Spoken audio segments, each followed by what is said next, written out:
Please keep in mind when you go see Captain America Brave New World, there aren't any Avengers. We can't call up Thor. We can't call up Black Widow. We can't call up Iron Man. There aren't people around to save the day. So walk into this movie expecting that you're going to meet new faces, new characters, new heroes, new enemies. We have to start rebuilding this story somewhere, and this is what Captain America Brave New World is doing. Hi guys, welcome back to Relatable Nerds. Kyra here, and today I am going to be reviewing the latest MCU film, Captain America Brave New World. Now, Captain America Brave New World premiered today, February 14th. Happy Valentine's Day. I hope you're feeling all of the love today and celebrating in some form. And honestly, some self-love I practiced yesterday was taking myself to go see Brave New World. Now, if you've been perusing the internet like myself, you probably have seen quite a few reviews discussing this movie. A lot of them that I've seen, unfortunately, have been more on the negative side. And I'm going to reassure you here today that while some of the things in the movie I didn't love or wasn't the biggest fan of, I overall really enjoyed this film. I am giving it a solid 7 out of 10. Now, Captain America is such a beloved character. Too many. There's obviously a lot of history with this character. And this is why I understand it would be really hard for audience members to accept the transition from Steve Rogers to Sam Wilson. Sam Wilson originally started out as the Falcon to our beloved Captain America, Steve Rogers, way back in the day. Sam Wilson is just such a great example of what it entails to be Captain America. Let's just touch base on what I loved about this movie. Number one, Sam Wilson and Joaquin Torres' banter.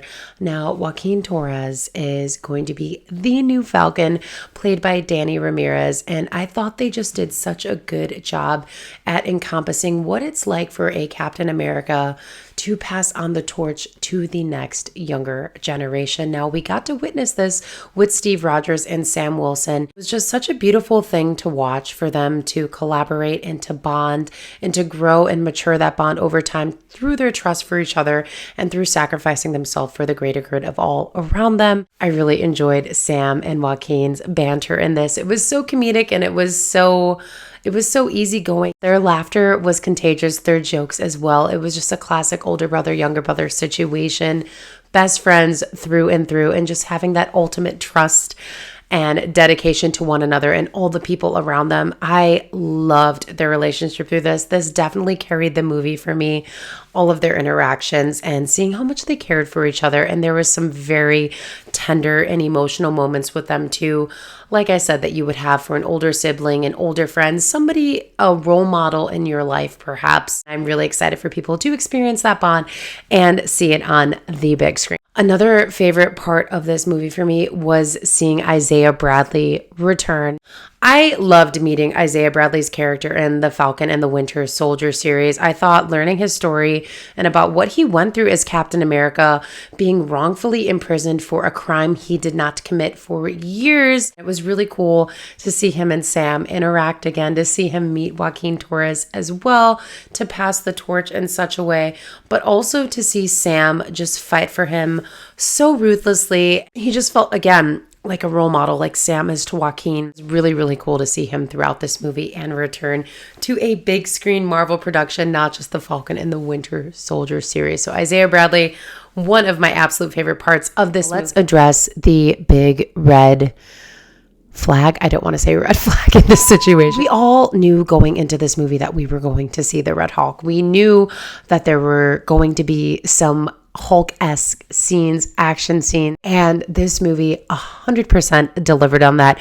Now, did we have to wait a decent amount into the movie to see the Red Hulk in action?